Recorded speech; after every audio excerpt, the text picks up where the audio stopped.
Welcome to ABN business news. ప్రామాణిక equity సూచీలు వారాంతపు trading లో సరికొత్త గరిష్టాలకు ఎగబాకినప్పటికీ ప్రైవేట్ బ్యాంకింగ్ షేర్లలో లాభాల స్వీకరణ కారణంగా చివరికి నష్టాలు ముగిశాయి. ఉదయం సెషన్ 142.13 పాయింట్లు ఎగబాకి 85,978.25 వద్ద ఆల్ టైమ్ ఇంట్రాడే రికార్డును నమోదు చేసిన సెన్సెక్స్ ఆ తర్వాత క్రమంగా నష్టాల్లోకి మళ్లింది. వారాంతం ట్రేడింగ్ నిలిచేసరికి సూచి 264.27 పాయింట్ల నష్టంతో 85,571.85 వద్దకు జారుకుంది.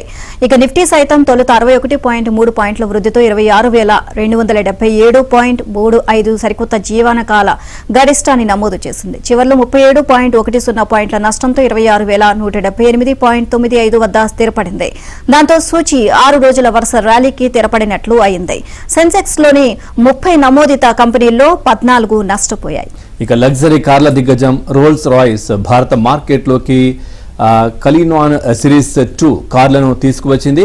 2 కొత్త వేరియంట్లలో కలినాన్ సిరీస్ 2 బ్లాక్ బ్యాడ్జ్ కలినాన్ సిరీస్ 2 పేరుతో వీటిని విడుదల చేసింది. ఈ కార్ల ప్రారంభ ధర వరుసగా 10.50 కోట్లు, 12.25 కోట్లుగా ఉన్నాయి. ఇక 6.75 లీటర్ V12 ఇంజన్తో కూడిన ఈ సూపర్ లగ్జరీ ఎస్యూవీ కార్ల డెలివరీలు ఈ ఏడాది చివర్లో ప్రారంభించనున్నట్లు రోల్స్ రాయ్స్ వెల్లడించింది. ఇక ఆసియా పసిఫిక్ రీజియన్ లో రోల్స్ రాయ్స్ కు భారత్ ఎంతో కీలకమైన మార్కెట్ ఉంది. దీంతో ఈ మోడల్స్ ను ఇక్కడ విడుదల చేసినట్లు Rolls Royce motor cars regional director Irene Nikkein తెలియజేశారు. ప్రస్తుతం భారత్ లో రోల్స్ రాయ్స్ కార్లను కొనుగోలు చేసిన వారిలో 90% మంది సొంతంగా డ్రైవింగ్ చేసుకుంటూ వెళ్తుండగా కేవలం 10% మంది మాత్రమే డ్రైవర్ సేవలు పొందుతున్నారు అని ఇరేన్ తెలియజేశారు. కాగా 2010లో తమ కార్లను కొనుగోలు చేసే వారి సగటు వయసు 56 ఏళ్లుగా ఉండగా ప్రస్తుతం ఇది 43 సంవత్సరాలకు తగ్గింది అని తెలిపారు. ఇక పశు ఆరోగ్య సంరక్షణ మార్కెట్లో ప్రపంచ అగ్రగామిగా ఎదిగేందుకు తాము ఒకటి కాబోతున్నట్లు Sequent Scientific Limited, Viyash Life Sciences Private Limited ప్రకటించాయి.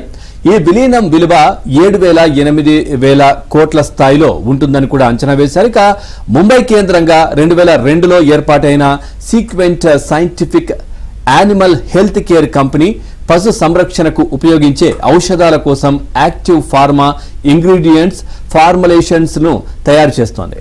కాగా హైదరాబాద్ కు చెందిన వియాస్ లైఫ్ సైన్సెస్ ప్రత్యేక ఫార్ములేషన్స్ ఏపీఐ అడ్వాన్స్డ్ ఇంటర్మీడియట్స్ పోర్ట్ఫోలియోతో కూడిన ఇంటిగ్రేటెడ్ ఫార్మాస్యూటికల్ కంపెనీ, అంతర్జాతీయ ఔషధ కంపెనీ మైలాన్ లో గతంలో చీఫ్ ఆపరేటింగ్ ఆఫీసర్ గా పనిచేసిన హరిబాబు బోడెపూడి 2019 ఫిబ్రవరిలో ఈ కంపెనీని ప్రారంభించారు. సీక్వెంట్ తో పాటు వియాస్ లైఫ్ లోను అంతర్జాతీయ ప్రైవేట్ ఈక్విటీ దిగ్గజం కార్లైల్ గ్రూప్ పెట్టుబడులను కలిగి ఉంది. కాగా విలీనం తర్వాత ఏర్పడే కంపెనీలు ప్రమోటర్ గ్రూప్ 62.4% వాటా కలిగి ఉండనుంది. వియాస్ నిర్వహణ సామర్థ్యాలతో విలీనం తర్వాత ఏర్పడబోయే కంపెనీ వ్యాప్తి మరింత పెరగడంతో పాటు పరిశోధన అభివృద్ధి సామర్థ్యం విస్తృతం కానుంది. సప్లై చైన్ కూడా బలపడనుంది. వేగంగా వృద్ధి చెందుతున్న animal health care market leader గా అవతరించేందుకు ఈ సామర్థ్యాలు దోహదపడుతున్నాయి అని ఇరు సంస్థలు సంయుక్తంగా విడుదల చేసిన ప్రకటనలో పేర్కొన్నాయి.